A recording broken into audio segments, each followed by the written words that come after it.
nafas, tanafas. Kalau kita tak paham bagaimana pencarian wujud ketuhanan diri, ini akan beranggapan kita mengkaji Tuhan. Ini salah.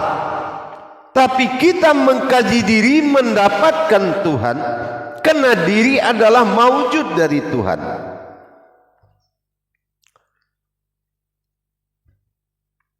Jangan ada rasa keterpisahan di dalam pencarian tadi.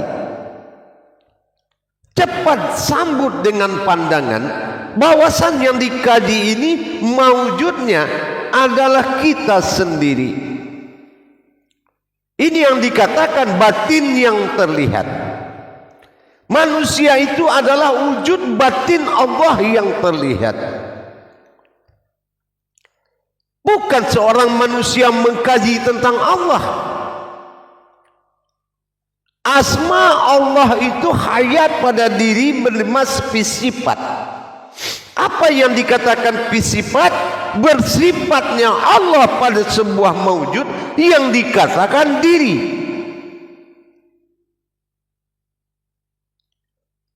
Jadi tidak ada pembahasan ketuhanan di luar pembahasan diri. Semua kembali kepada pembahasan tentang wujud sebuah diri. Makanya kita harus benar-benar memahami yang kita kaji ini adalah maujudnya Allah yang bernama diri. Cuma diri jangan dikasih nama dulu sebelum kita memasuki masa iman. Di dalam masa ilmu tidak ada penyebutan sebuah diri. Tidak ada penyebutan asma sebuah diri, tetapi adalah diri yang berdiri.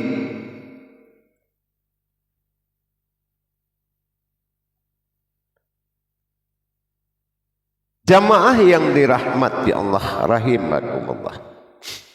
Jadi kalau kita, bagaimana kita mendapatkan awal diri adalah Tuhan ilah ba'dal tunggal awalnya. Ini wajib pemahaman itu perginya maujud kepada diri itu sendiri. Innal insanu masakinatul wal maridu. Sesungguhnya aku jadikan engkau dari rahasiaku. Tidak ada yang kecuali tahu hanya dirimu sendiri. Hanya diri kita sendiri yang tahu siapa kita. Ini akan bermuara kepada tingkat kerahasiaan. Apa tingkat kerahasiaannya? Bersifat dan bertingkahnya Allah pada rahasianya. Maka mawujudlah tingkah dia tadi. Inilah yang dikatakan sirrun fisifatin. Inilah rahasiaku yang aku bersifat. Inilah bersifat. Kalau kodrat sifat itu beda dengan kodrat yang bersifat. Kalau kita mengkaji kodrat sifat, kodrat iradat ilmu sama basar kalam hayat, hidup nggak dia? Bergerak nggak? Bisa nggak dia ke pasar? Tidak. Tapi kalau dia bersifat sehingga nyata sifatnya, maka afal gerak, ifil yang menggerakkan akan selalu mengikuti dimanapun kamu berada. Inilah wujud dan sebenar wujud. Wa khalaqtu li ajli wa khalaqtuka la ajlika. Aku jadi karena engkau terjadi karena aku. Ibarat kita dengan bayang-bayangan kita. Duluan mana bayang-bayang dari kita? Di saat memasuki masa panas terik pasti sama. Tapi adakah yang menciptakan bayang-bayang? Tidak ada. Bayang-bayang terjadi karena ada sebuah wujud yang berdiri. Begitulah yang dikatakan wujud dan maujud.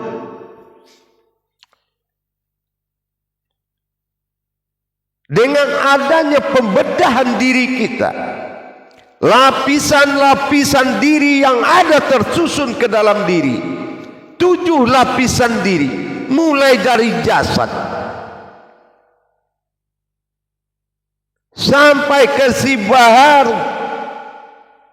sampai ke ayan kerajiah, sampai ke jauhar basita. 7 tingkat derajat diri, lapisan-lapisan diri yang menyembunyikan keberadaan sebuah wujud bernama Tuhan. Tapi aku bersembunyi di dalam sifatku sendiri, berarti sifatku wasifatin wasiruhu, sifat itu juga yang rahasiaku, yang berasal dari aku. Jadi jangan merendahkan diri. Kalaulah kita tahu diri ini maujud Allah, tidak mungkin kita merendahkan dan menghinakan diri dengan mengatakan asal kita dari tanah, itu pujian amalia. Asal kita dari setetes air mani, itu pujian amalia. Kenapa tidak innalillahi, kita tahu asal kita dari Allah, kembali kepada Allah. Kenapa kita ke makom amaliyah dalam mengangkat derajat diri? Tidak akan bisa terangkat kecuali kita benar-benar mengikuti perjalanan tauhid diri kita, sehingga kita tahu. Contoh sekarang kita melihat telapak tangan ini. Apakah siapa yang melihat dan siapa yang terlihat ini? Ini siapa? Yang melihat siapa? Pernahkah kita berpikir tentang itu? Setelah dia beri nama semuanya, qadrat, iradat, ilmu, sama, basar, kalam, hayat. Wujud Allah pada batin, mewujud pada rohani, nyata Adam pada jasad. Berwasilah Allah pada batin, nyawa bagi diri. Berwasilah Muhammad bagi diri, rohani bagi kita, zat bagi Allah, dan hayat Allah bagi diri, nur bagi Muhammad. Itulah diri insan bagi kita, maujudnya adalah jasad. Apakah ada kodrat-kodrat kemakhlukan dan nama-nama di diri ini? Tidak ada.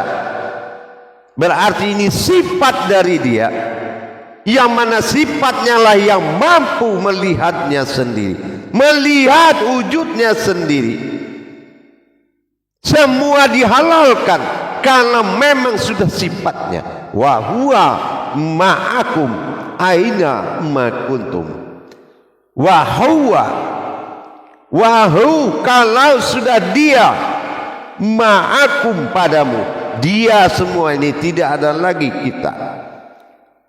Aina, maka saya makuntum adalah kamu. Itulah mawujud. Al-Hadid ayat 4. Al-Hadid besi, keras, yakin, isbatul yakin. Itu yang dikatakan hakikat Tuhan adalah diri. Tuhan memang tidak sebuah diri, tapi hakikat ini bernama diri. Dirinya miliknya Allah. Wujud Tuhan wahid tunggal, mengangkat derajat ketuhanan melalui diri,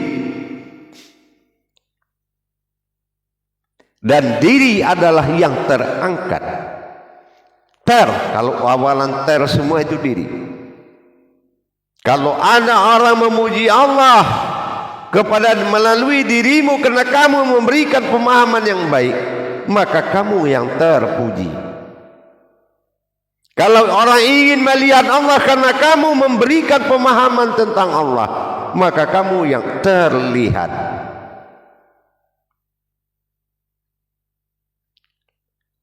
Apabila alam ingin menyembah Allah melalui dirimu, maka kamulah tersembah. Pernah gak kita seperti itu memiliki pemahaman tauhid? Tapi kalau kita selalu menjadi makhluk-makhluk yang berkapasitas sebagai umat, yang makomnya adalah penyembah, bukan penghadap. Bagaimana bisa kembali kepada Allah? Alif lawan alif, inna lillahi, alif awal alif akhir. Bagaimana aftar dan ba'dal ini bertemu? Alif tersirat dengan yang tersurat.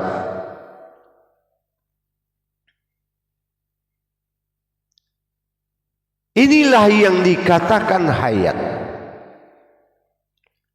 Kehidupan Allah adalah hayatnya. Inilah jasad, akidah, akhlak, iman. Kehidupan yang hidup, ruh dari Allah yang ditiupkan kepada zat Muhammad, ruhani, ruhku, kehidupan nurani, nurku. Dan yang menghidupkan adalah hayyun, itulah qayyum, yang menghidupkan batin. Maka dikatakan zahiru rabbi wal batinu abdi. Zahirmu adalah wujud dari Tuhanmu, sementara kamu adalah batinul abdi, sebuah batin yang mengabdi. Mana batin? Bukan batin di dalam, tapi batin meliputi sekalian alam. Batasan diri yang rahasia meliputi sekalian alam, menuju wujud diri yang rahasia, yaitu batin yang terlihat. Mana batin yang melihat dan mana batin yang terlihat? Ini juga harus menjadi pokok pencarian kepada Tuhan. Kalau pokok pencarian kepada Tuhan tajalinya tidak melalui tajalli sirullah, bukan Allah yang menuju, bukan Allah yang dituju berarti. Jadi jangan berprasangka dalam paham, tapi berprasangkalah dalam kedudukan. Sudahkah kedudukanmu? Muhammad datang, Allah menunggu. Sudahkah kedudukan Muhammad untuk menuju Allah? Ini perlu kembali kita pikirkan dan kita waspadai. Makanya Allah pesan kepada kita 3 perkara. Muqarabatu fi ruhi, waspadailah apa ruh hayatmu sebenarnya. Muqarabatun fi siri, waspadailah apa yang sebut rahasia pada dirimu. Mana diri yang rahasia itu? Yang ketiga, muqarabatun fi qalbi, mana kalbi itu yang tempat kamu berpijak. Mana hati halus tempat kamu berpijak.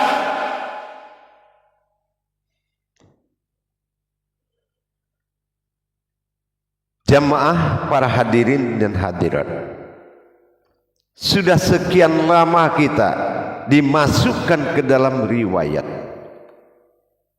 diberikan batas waktu bernama usia, tapi dilalui dengan sia-sia. Hanya dengan ketaatan beragama tapi tidak taat bertuhan kepada Allah. Jangan dibalik, harusnya taat kepada Allah dengan melalui agama. Ini bagian sebagian. Taat kepada agama tapi tidak taat kepada Allah.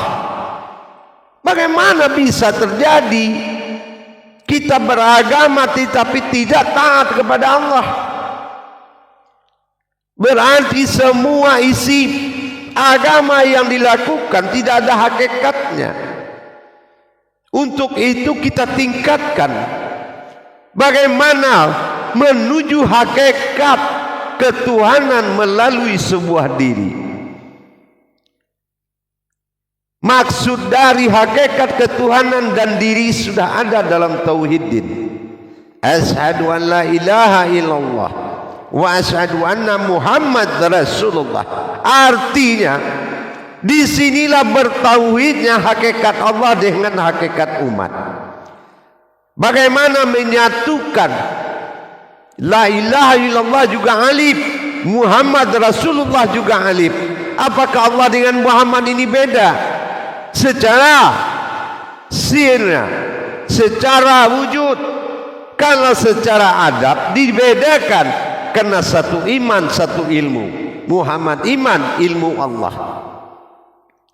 Tapi secara tauhid, Muhammad, Ahmad, Ahad tidak akan membedakan alif itu tiga, tapi kodratnya terbagi tiga. Ada A, ada I, ada U. Alif A, alif I, alif U. Di sini kita harus tahu, A bukan alif yang tiga, tapi kodratnya alif kasroh di atas A, alif kasroh depan I, alif kasroh di bawah U, depan di atas U, domah U, Ayu, ilaha, ilahi, ilahu, la ilaha, la ilahi, la ilahu. Tapi tidak ada tiga alif itu, tapi kodratnya. Terpandang Adam, sudahkah kita merasakan melihat Muhammad? Terpandang Muhammad, sudahkah kita merasakan melihat Allah? Terpandang Allah, sudahkah kita merasakan melihat Tuhan? Ilah. Semua butuh peningkatan ilmu, peningkatan iman tauhid harus dijalankan. Karena Allah menunggu dalam satu prinsip, aku dalam prasangka umatku. Kalau prasangkamu rendah, tak akan sampai kepada wujud arasnya Allah. Jadi semua perbuatanmu sia-sia. Seperti bagaimana kita seperti ini selama ini dikatakan kepada guru-guru kita. Amal yang pertama dihisab adalah sholat. Apabila sholatmu rusak, maka rusak semua amalmu. Kenapa sholat ini tidak jadi acuan umat Islam? Kebanyakan rukun iman dipindahkan ke rukun Islam. Di rukun Islam baru dia kaji surga, dia kaji neraka. Di rukun iman dia kaji sholat, sembahyang. Kenapa turun derajatnya? Ini masih jadi tanda tanya. Apa ilmu ulamanya yang kurang, atau memang kejaran jamaahnya yang tidak ada? Jangan kita balik-balik. Jangan rukun iman menjadi rukun Islam, jangan rukun Islam menjadi rukun iman.